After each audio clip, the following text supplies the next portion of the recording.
در ناحیه واسط در دایره چورابینی‌ها بخشیده به تجلیل جشن 30 سالگی استقلالیت دولتی جمهوری تاجیکستان موافق نقشه چورابینی‌ها کارهای آبادانی و سازندگی از جانب ساکنان با درک بلند صاحب وطنی و صاحب دولتی با صورت ادامه دارند.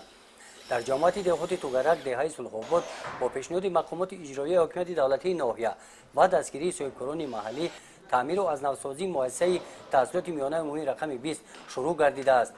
موافق نقشه پیشنهاد نموده رهبریت مؤسسه و اساسیاسیون والدین و آموزگاران کارهای ساختمانی در این مؤسسه تعلیمی از ساختمان فرش صنفخانه‌ها شروع گردیدند. فرش صنفخانه‌ها تا همین سال بتونی بوده هر سال با لینولئوم پوشانیده می‌شدند که صفت خوب نداشتند.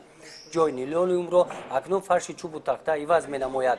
اشیاءهای ساختمانی برای ساختمان فرش صنفخانه‌ها چوب و تخته و دیگر محصولات‌های ساختمانی سری وقت تامین کرده شدند.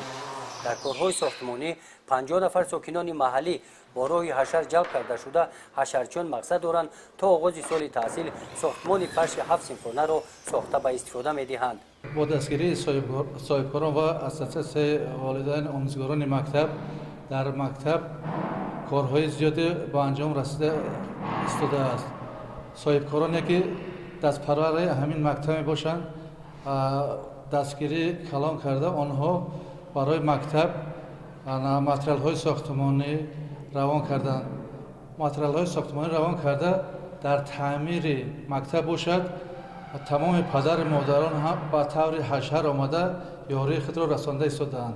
مقصدها داریم که صنفخانه های کامپیوتری که هستند تعمیر کنیم و در آنجا 6 عدد کامپیوتری نو و دستگاه الکترونی آورده نصب میکنیم که در روزهای نزدیک یک روزه این کار به انجام میرسد. اینچنین در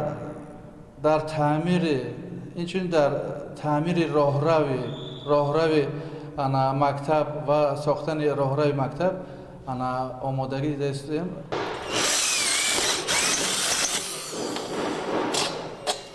میز و کرسی و دیگر تجهیزات‌های ضروری بعد یک روز به مکتب رسیدند.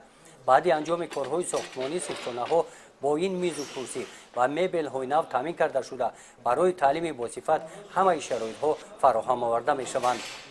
گزارش خواجه نظریف خدای نظر ظهروف از ناحیه واسه برای برنامه اطلاعاتی نوید.